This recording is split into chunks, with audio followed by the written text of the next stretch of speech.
estudiantes de la Universidad Técnica de Machala de la carrera de Ciencias Médicas. Nuestro grupo está conformado por May Pukja, Jacqueline Quispe, Melissa Riasco y mi persona quien les habla, Lady Puy. El tema de nuestro seminario es modelación del eje antero-posterior, regulación mediante genes de homeosecuencia, aspectos externos durante el segundo mes embrionario y aspectos destacados de la quinta a la octava semana embrionaria. El objetivo de nuestro seminario es explicar los acontecimientos más relevantes de la tercera a la octava semana del periodo embrionario mediante una exposición formativa para una mayor comprensión de la temática. Tenemos la gastrulación. Lo más típico que ocurre durante la tercera semana de gestación es la gastrulación, proceso en el cual se van a formar las tres capas germinales: el ectodermo, el mesodermo y el endodermo. La gastrulación empieza con la formación de la línea primitiva, la cual en el extremo cefálico encontramos el nódulo primitivo, que va a rodear a la fosita primitiva. Si realizamos un corte transversal, obtenemos esta imagen, la cual tenemos el epiblasto y el hipoblasto. Las células epiblásticas van a viajar hacia la línea primitiva, pero todo esto va a estar ayudado por un factor, por el factor de crecimiento de los fibroblastos 8, que va a reducir la caderina E. La caderina E es una proteína la cual va a mantener unidas las células epiblásticas. Una vez las células epiblásticas, cuando llegaron a la línea primitiva, se van a diferenciar y van a formar la matraz. Esta se va a adherir hasta el hipoblasto por proceso de imaginación. Una vez adherida al hipoblasto, va a formar una nueva capa, que se la va a conocer como endodermo. Las células epiblásticas que se encuentran entre el endodermo y el epiblasto se va a formar y va a formar el mesodermo intraembrionario. Y las células epiblásticas que quedan se van a diferenciar formando el ectodermo. Tenemos ahora la formación de la notocorda. Las células prenotocordales que se encuentran en el nódulo primitivo, las cuales son células epiblásticas, van a migrar hacia la placa precordal, las cuales se van a adherir en el endodermo, formando así la placa notocordal. Esta placa notocordal se va a ensanchar, se va a elongar y va a formar un cordón sólido, una especie de cuerda, la cual se la va a conocer como notocorda. En los derivados de la capa germinal tónica, tenemos que al inicio de la tercera semana de desarrollo, esta capa va a tomar la forma de un disco, que va a ser más ante su región cefálica que caudal. El mesodermo precordal y la notocorda van a hacer que el ectodermo subyacente se engruese para formar lo que es la placa pleural.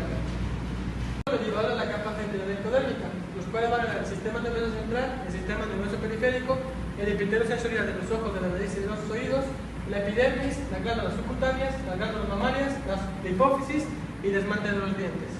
A continuación tenemos la neurulación. La neurulación es el proceso mediante el cual la placa neural va a dar origen al tubo neural. Esto consiste en el alargamiento de la placa neural y del eje corporal, con el fenómeno de extensión convergente. Lo que produce es un alargamiento de lateral a medial de las células del plano del ectodermo y del mesodermo.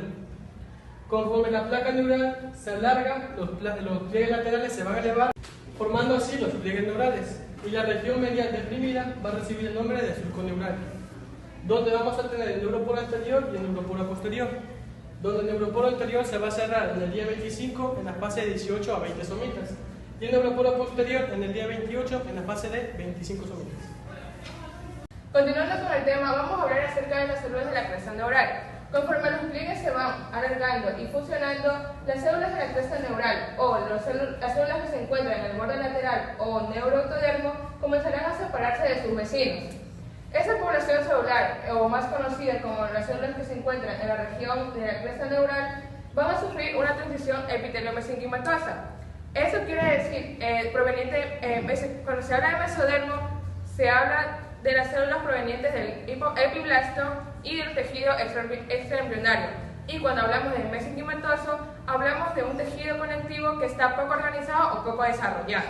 Ahora bien, esta transición epitelio-mesenquimatosa va a comenzar en la migración de estas células hacia el mesodermo subyacente. Y esto lo va a hacer mediante un movimiento o un desplazamiento activo para poder entrar a lo que son estos mesodermos. Las células provenientes de la región troncal salen de lo que es el neuroectodermo mediante una migración. Esta migración la hacen cuando el tubo neural está cerrado. Esta migración va a consistir en dos vías, una vía que va a ser dorsal y una vía que va a ser ventral. En la vía dorsal, las células provenientes de la cresta neural van a entrar o van a cruzar lo que es la epidermis para entrar en lo que es el ectodermo. Y lo van a hacer mediante orificios que tiene la lámina basal. ¿Para qué? Para producir lo que conocemos como melanocitos en los folículos de la piel y en la piel.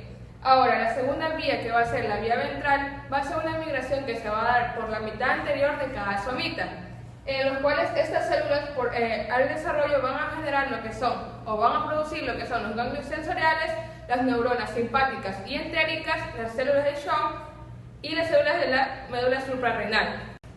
Otro tipo de migración que van a sufrir las células de la cresta neural va a ser antes de que se dé el cierre del tubo neural. Estas células que migran antes de que se dé el cierre en esta región van a contribuir a lo que es la formación del esqueleto craneofacial, a las células gliales y a los ganglios craneales. Debemos considerar que las células de la cresta neural, al sufrir todo este proceso de desarrollo de órganos y tejidos, se los va a conocer también como una cuarta capa germinal. Continuando con la regulación de lo que es la inducción de las células de la cresta neural, van a existir unas proteínas que van a ayudar a este proceso, las cuales son la noguina y la cordina.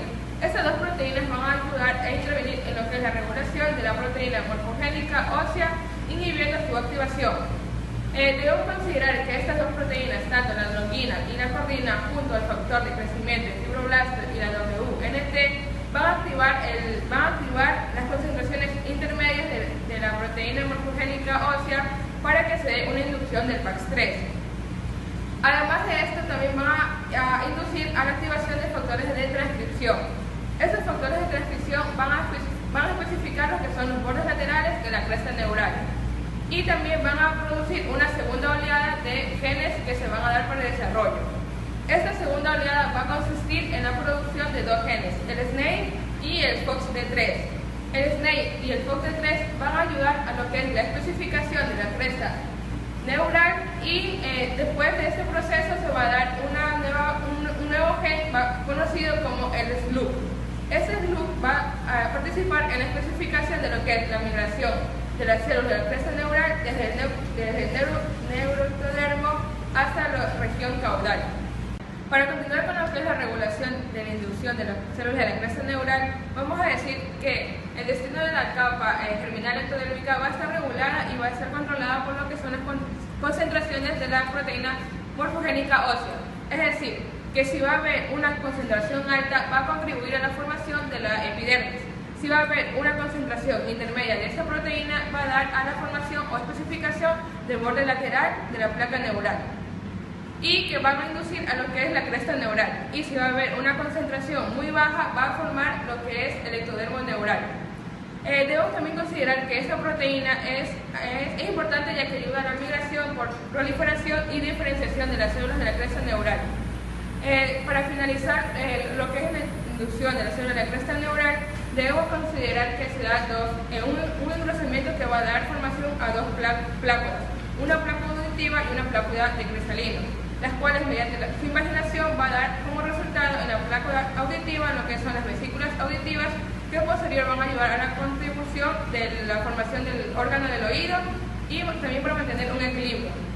Y respecto a lo que son las pláculas cristalinas, mediante su invaginación va a dar como resultado lo que es el cristalino de los ojos. Para finalizar lo que es la regulación e inducción de las células de la cresta neural, vamos a obtener los siguientes derivados, los cuales son el tejido conectivo y huesos de la cara y del cráneo. También vamos a obtener lo que son las células de la glándula tiroides, como también el tabique conotruncal del corazón, odontoblastos, dermis de la cara y dermis del cuello. También vamos a obtener los ganglios espinales de la raíz dorsal, como también los ganglios preaórticos y de la cadena simpática. También tenemos a considerar que vamos a obtener mediante las células de la cresta neural lo que son los ganglios parasimpáticos del tubo gastrointestinal, la médula suprarrenal, las células de Schwann, las células gliales, los meninges, melanocitos y finalmente las células que darán paso a lo que es el músculo liso de la cara y del prosencéfalo. Para continuar, tenemos lo que son los derivados de la capa germinal mesodérmica. En un principio debemos considerar que existen células de la capa germinal mesodérmica que se van a encontrar a ambos lados de la línea media. Estas células para el día 17 van a conformar un engrosamiento de una placa que va a dar posterior formación a lo que es el mesodermo paraxial. Y que a los posteriores días va a haber una lámina delgada que va a constituir lo que es el mesodermo intermedio, que va a ser la unión entre el mesodermo paraxial y el mesodermo de la placa lateral. Debemos considerar que la placa lateral va a estar dividida en dos capas, una capa que va a ser visceral y una capa que va a ser parietal, que posteriormente se va a hablar de cada una de ellas. A continuación le voy a presentar lo que es el mesodermo paraxial. Al inicio de la tercera semana, el mesodermo paraxial va a estar organizado y cementado en lo que son somitómeros. Estos somitómeros se van a desarrollar de manera craneal a caudal. En la manera craneal se van a conocer como neurosomas, que van a constituir en el mesenquima de la cabeza, y en la manera caudal se van a transformar en lo que son somitas. Estos somitas posteriormente van a constituir y a formar lo que es el esqueleto axial. Ahora presentaremos lo que es una tabla en donde el número de somitas me dará una edad aproximada en días de lo que sería el embrión. Por un ejemplo es decir que el número de somitas de 1 a 4, el embrión tendrá una edad de aproximadamente 20 días. En un número de somitas de 13 y 17 van a tener una edad de 24 días. Y en un número de 34 y 35 somitas va a tener una edad de 30 días. Mesodermo intermedio. El mesodermo intermedio es aquel que va a conectar tanto el mesodermo paraxial como el mesodermo de la placa lateral. Como este conocimiento, el mesodermo intermedio dará origen al sistema urogenital, en la cual vamos a encontrar al sistema pronéfrico, mesonéfrico y metanéfrico. El sistema pronéfrico va a ser rudimentario, es decir, no va a tener función alguna, ya que al final de la cuarta semana ya no va a haber indicio de pronéfros. El sistema mesonéfrico va a tener una función, pero por un corto tiempo. Y el sistema metanéfrico es aquel que va a dar como formación ya el riñón permanente. El mesodermo de la placa lateral, en su cavidad parietal, va a dar origen a lo que es la dermis de la piel, a las extremidades de la pared corporal, al esternón y a los huesos. En su capa visceral, en conjunto con el endodermo embrionario, darán origen al tubo intestinal. Cabe recalcar que una de las partes más importantes del mesodermo de la placa lateral es que dará origen a los vasos sanguíneos. Mediante dos mecanismos, tenemos a la vasculogénesis, que va a ser mediante islotes sanguíneos, y la vasculogénesis, que va a ser mediante vasos ya existentes. Regulación molecular de la formación de los vasos sanguíneos. Como lo mencioné anteriormente, se van a dar bajo dos mecanismos, la vasculogénesis y la angiogénesis. La vasculogénesis se va a dar por medio de los islotes sanguíneos. Aquí va a actuar el factor de crecimiento de fibroblastos 2, que se va a unir a las células mesodérmicas, produciendo lo que son los hemangioblástos. Posterior a eso va a participar el factor de crecimiento vascular endotelial, que va a hacer que estas células se formen en células endoteliales y conformen lo que son los vasos. En la angiogénesis, que son provenientes de vasos ya existentes, también va a participar el factor de crecimiento vascular endotelial, en la cual va a permitir la proliferación de estas células endoteliales a los vasos ya existentes, y posterior lo que es la modelación y la estabilización se va a dar por el factor de crecimiento derivado de plaqueta. Derivados en la capa germinal endodérmica. El principal sistema de órganos que se va a formar aquí es el tubo gastrointestinal. Como podemos observar aquí, los pliegues laterales van a tener un movimiento hacia la parte inferior, como podemos ir observando aquí, cerrando lo que es la pared ventral. A su vez, se va a dar la formación del intestino anterior, del intestino posterior y del intestino medio. El intestino medio se va a conectar con el saco vitelino mediante el conducto vitelino. Y el extremo cefálico del intestino anterior va a tener una limitación temporal con la membrana bucofaríngea, como podemos observar aquí. Y el intestino posterior, a su vez, también va a tener una limitación temporal con la membrana cloacal. Encontremos sus derivados. Como pudimos observar, tenemos el revestimiento epitelial del aparato respiratorio, el parénquima de las glándulas tiroideas, paratiroideas, el hígado y páncreas. También lo que es el revestimiento epitelial de la cavidad timpánica y del conducto auditivo, el estroma reticular de las amígdalas y el timo, el revestimiento de la vejiga urinaria y del uretra. Tenemos la modelación del eje antero-posterior, la regulación por genes de homeosecuencia. Aquí vamos a tomar como referencia a la Drosophila melanogaster, más conocida como la mosca de la fruta. ¿Pero por qué la vamos a tomar como referencia? Debido a que esta tiene la misma secuencia con respecto al embrión y sobre todo en el sistema nervioso central. La Drosophila melanogaster va a trabajar mediante dos familias, que es la Antennapedia y la Vitoras. La Antennapedia va a trabajar con la familia HOX, mientras que la Vitoras va a trabajar con los factores de transcripción. Como podemos observar aquí, el GHOX va a trabajar en la región del cerebro posterior, o más conocido como rombencéfalo. El OTX2 va a trabajar en el cerebro medio, más conocido como mesencéfalo. Y el LINC1 va a trabajar en el cerebro anterior, más conocido como prosencéfalo. Y todos estos van a estar bajo el control del ácido retinoico. Aspectos externos durante el segundo mes. Para ello, se ha escogido específicamente 3 semanas más significativas durante el segundo mes. Bien, tenemos el día 14 al día 15, el cual específicamente corresponde a la segunda semana. En ella, como se puede observar, el número de somitas aún no se desarrolla y mantiene una longitud de 0.2 milímetros. Este día se caracteriza por la presencia de la línea primitiva, la cual se la puede observar en esta. Bien, en el día 24 al día 25, esta va a corresponder a la cuarta semana. A la vez, aquí ya se va a presentar la formación de los números de somitas, que va a mantener de 13 a 20 somitas y va a mantener una longitud de 3.0 a 4.5 milímetros. Esta se va a caracterizar por el cerramiento del neuroporo anterior, para lo cual se va a dar paso a la formación del plegamiento cefalocaudal. Además, se va a formar el segundo arco faríngeo. En esta también el neuroporo anterior va a estar semicerrado o inclusive ya cerrado. Y aquí ya se van a identificar las placas auditivas y las vesículas ópticas del embrión. En el día 28 y 30 se va a corresponder a la cuarta a la quinta semana. Esta va a mantener un número de somitas de 30 a 35 y a la vez una longitud de 4,0 a 6.0 milímetros. Las características que se van a presentar en esta semana serán que el cuarto arco visceral se va a formar.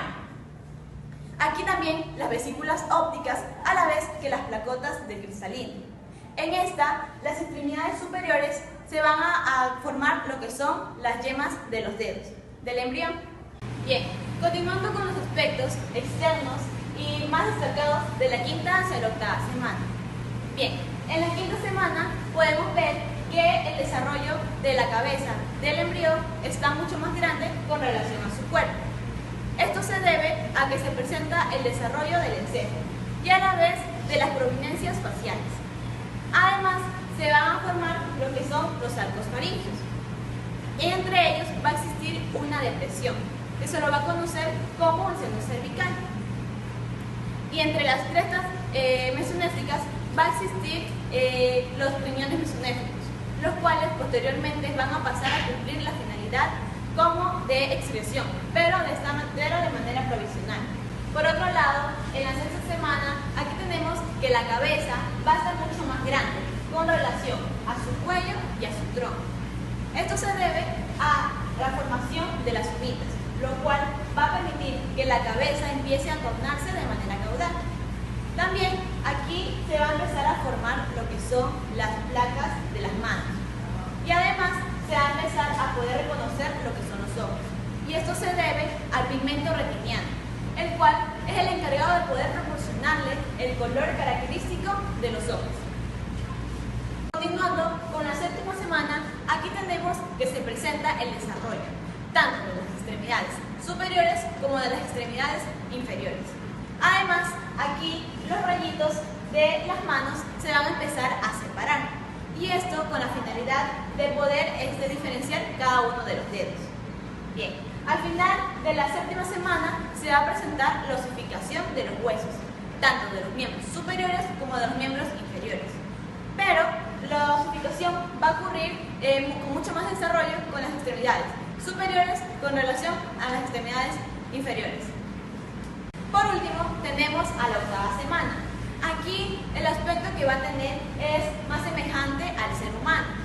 Se va a desarrollar el plexo vascular del cuero cabelludo y a la vez las extremidades superiores van a generar un movimiento de manera voluntaria. Al final de la octava semana, aquí los dedos se van a empezar a separar con el fin de poder reconocer aún más lo que es la formación de las manos. En las consideraciones clínicas, el tipo más sensible se da en el periodo neuronario comprendido entre la tercera y la octava semana. Tenemos los efectos del tubo neural. Esto se da cuando el tubo neural no se cierra correctamente. Si se da en la parte craneal, el cerebro no se forma adecuadamente y va a recibir el nombre de encefalia. Y si se da en la parte cervical, caudal, recibe el nombre de espina bífida. Para evitar estas consideraciones, se le puede administrar a la madre 400 microgramos de ácido fólico 3 meses antes. Y si tiene alguna indicia, se le puede dar 4.000 microgramos durante todo el embarazo.